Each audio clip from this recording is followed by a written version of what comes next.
Assalamualaikum warahmatullahi wabarakatuh. Bismillahirrahmanirrahim. Alhamdulillahi rabbil alamin. Wassalatu wassalamu ala asyrafil mursalin Sayyidina Muhammadin wa ala alihi wa sahbihi ajma'in.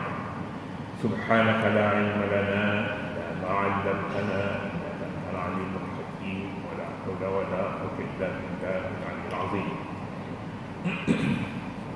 Sebelum ini kita telah selesai berbicara tentang tingkatan-tingkatan dalam masyarakat Islam.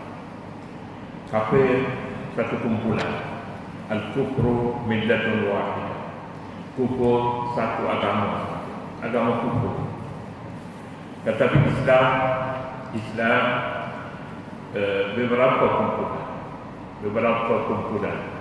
Dalam hadis menyatakan 72 kumpulan. Satafariqu ummati ila sanataini wa sab'ina firqatan kulluhum fin nar illa wahidah.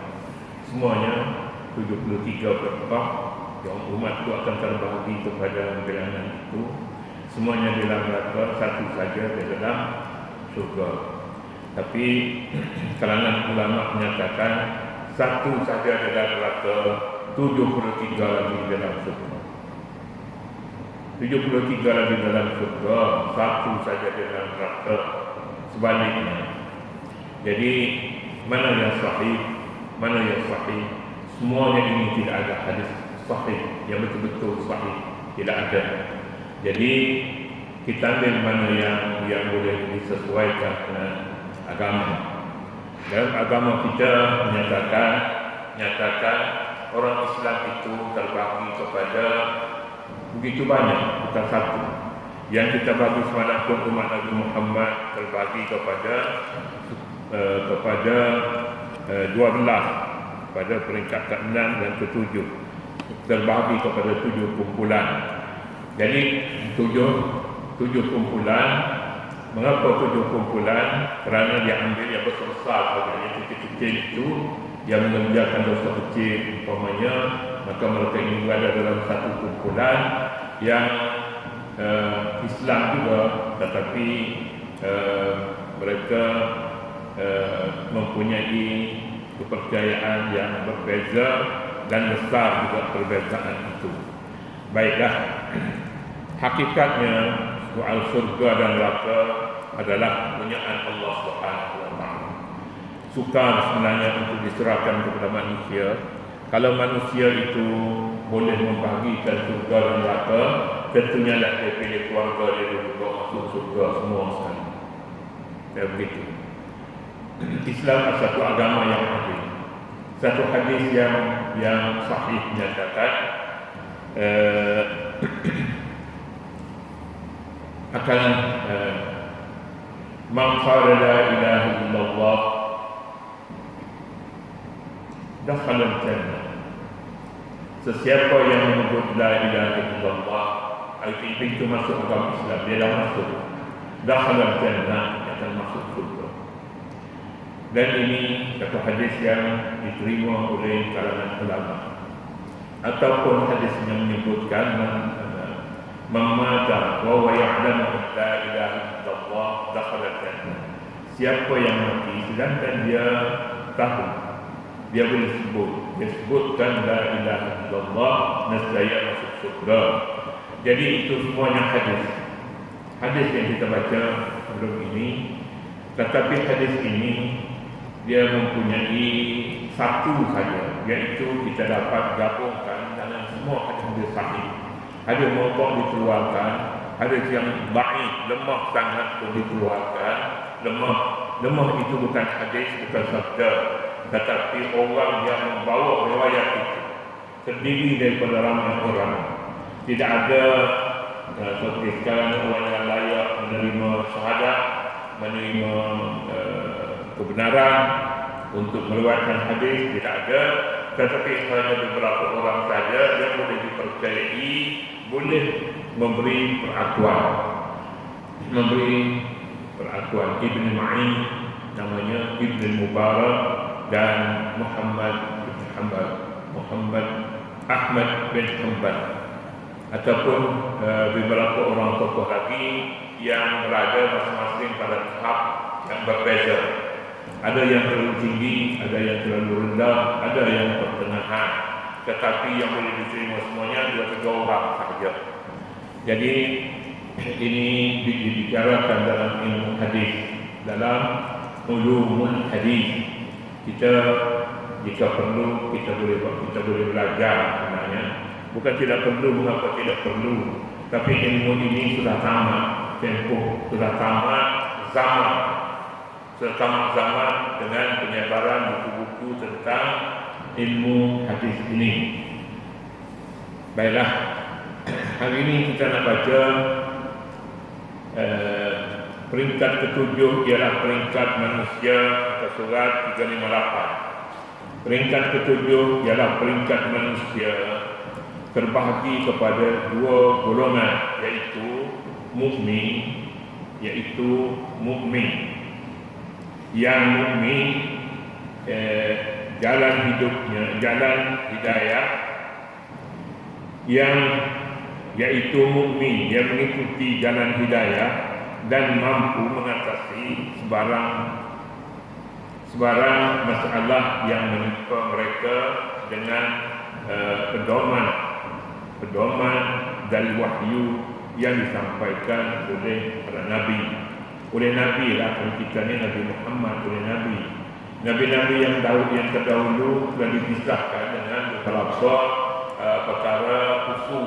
Kalau usul di dalam pokok-pokok dalam agama.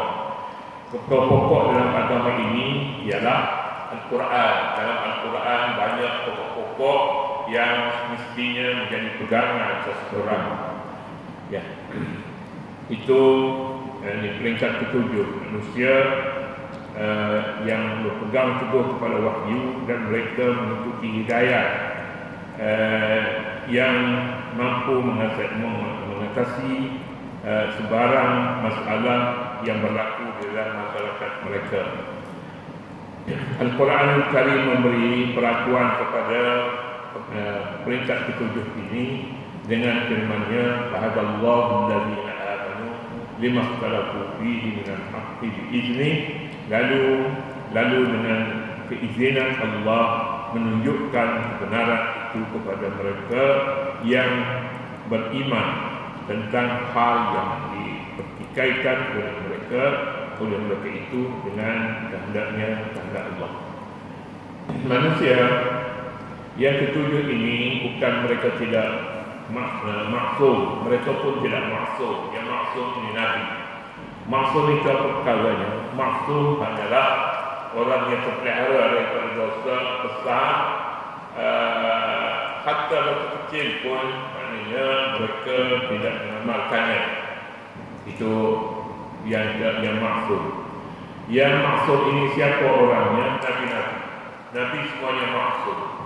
Sahabat-sahabat Nabi tidak maksum. Sahabat-sahabat Nabi semuanya tidak maksum daripada dosa kecil. Tetapi dosa besar daripada dosa besar. Tapi dosa kecil sering terjadi di kalangan mereka, walaupun tidak dosa besar yang terlibat dengannya, bukan dosa besar sepenuhnya, tapi dosa yang dipertikaikan. Dosa yang dipertikaikan besar kecilnya. Misalnya Qudamah bin Maz'un, sahabat Nabi, dan orang kanan Umar bin Khattab radhiyallahu anhu. Namanya Qudamah bin Maz'un. Qudamah bin Maz'un dia seorang penabi. Tetapi dengan takwil. Dia takwil macam mana? Dia takwil kalau orang tu minum, kemudian dia beriman, beramal saleh, dia sembahyang, dia zakat dan lain-lain, tak kurang daripada hanya minum arak saja. Dan arak itu pun terbagi kepada beberapa bahagian. Imam Abu Hanifah meletakkan nabis tidak haram. Nabis iaitulah air peraman anggur. Yang haram itu air peraman tamar ini dia banyak peringkat, nama-nama dia pun banyak, ada balahnya, ada tamarnya, ada kurmanya, dan ada banyak lagi. Ada 70 peringkat. 70 peringkat. Yang kita tahu buah kurma, buah tanah aja. Yang itu saja. Yang itu pun sudah habis kira lazat.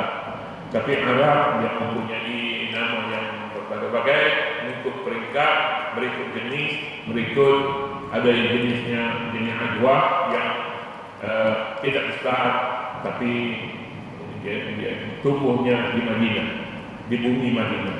Ada yang lain lagi, macam-macam lagi yang lebih besar ibu jari pun ada. Namanya bukan ajwa lagi, bukan ajwa. Ada yang lembut, namanya balak. Baiklah, nama apa-apa itu tak kira, tetapi ada takwil dari Qudamah bin Maz'un apabila beliau mengambil Arab, iaitu Nabi padanya dibezakan daripada khamar. Satu khamr yang diharam itu khamar. Innamal khamru wal maisiru wal ansab wal azlam rijsun. Khamar itu rijs, tapi Nabi tidak tahu mengakunya mabuk. Tidak tentang kadar yang tidak mabuk. Tapi kalau mabuk itu ambil apa-apa penyakit yang mabuk itu mabuklah. Mabuk ganja, hasis, mabuk bila diambil pada falas yang memabukkan. Pada falas yang memabukkan. Tapi yang mengharamkan makanan hasis apa itu mabuk yang mengharamkan. Tapi Nabi tidak mabuk. Kecuali di perang sampai kepada peringkatnya yang memabukkan, maka mabukkan dia. Demikian juga air tamar hingga mabuk. Dia ada peringkat mabuk, ada peringkat cuka. Perang tamar ada satu peringkatnya. Saya tidak berapa jelas, tak ingat dia punya peringkat mana. Peringkat sebelum akhir itu Arab. Dia ada peringkat khalud. Peringkat khal ini peringkat cuka.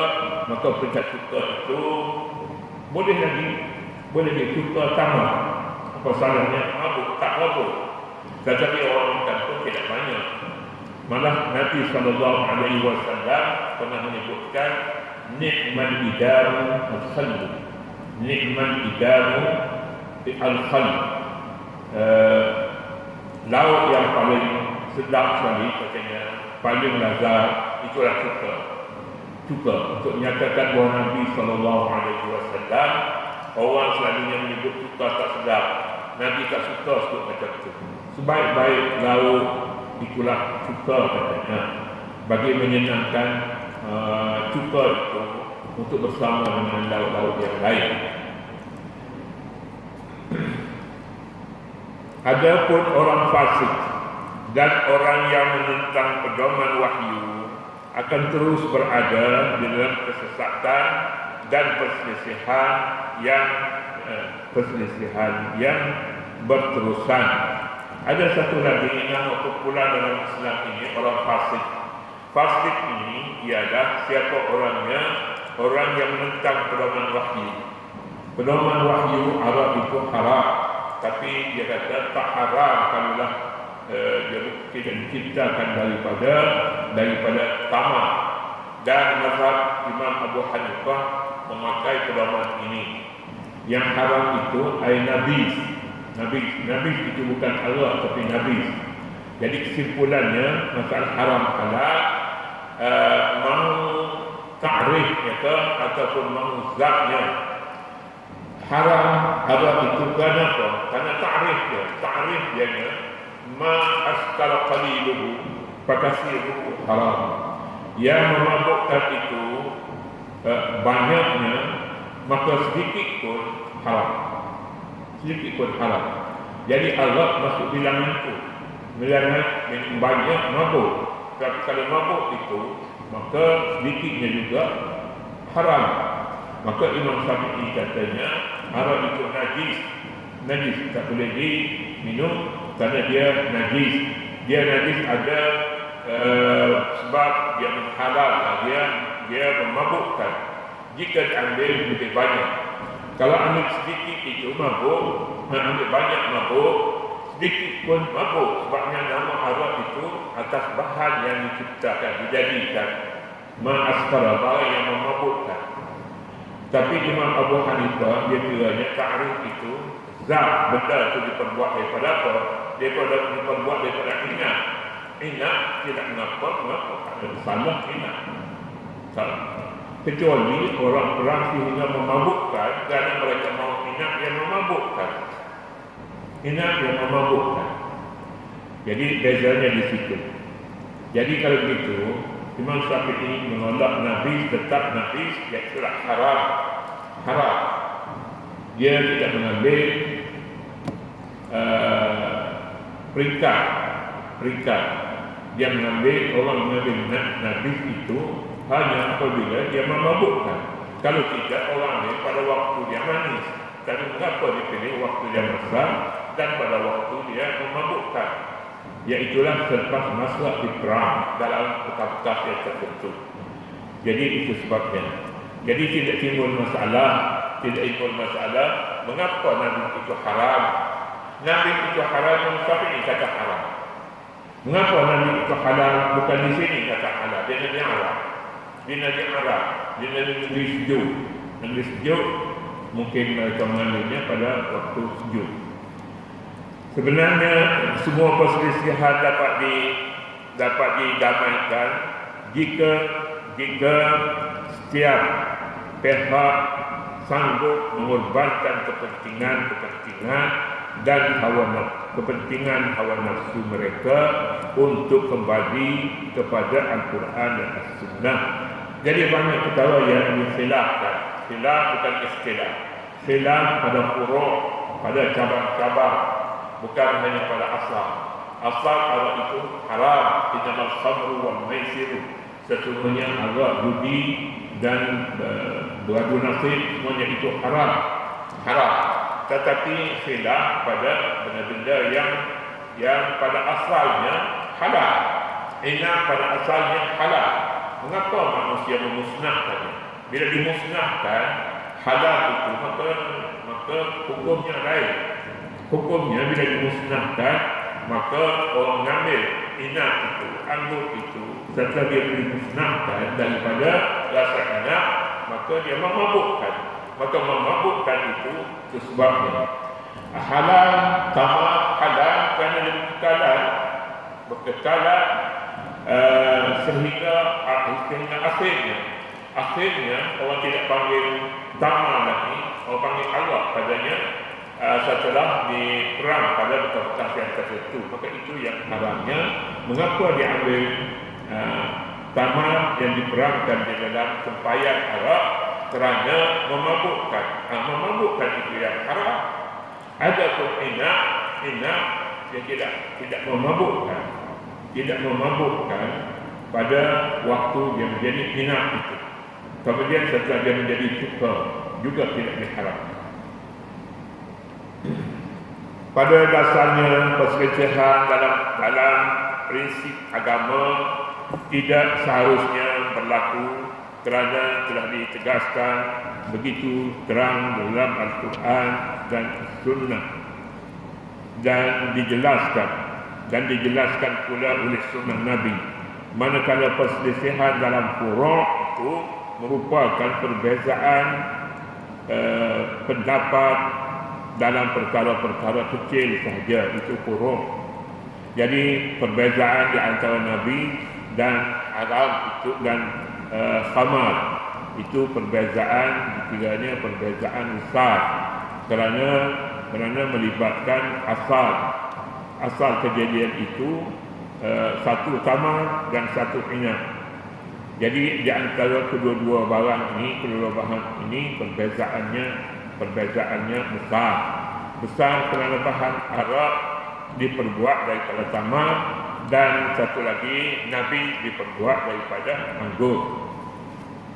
Namun apabila hawa nafsu, gila kuasa, gila pengaruh dibiarkan bermaharajalela dalam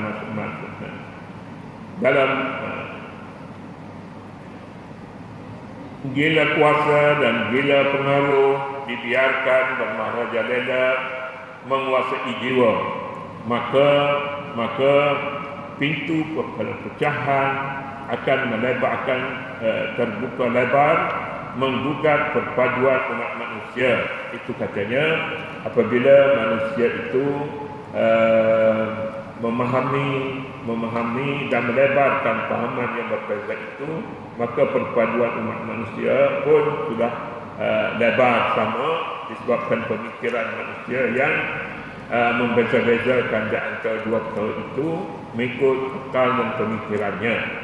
Wallahu yahdi man yasha'u ila siratal mustaqim, dan Allah sentiasa memberi petunjuk kepada orang-orang yang dikehendaki,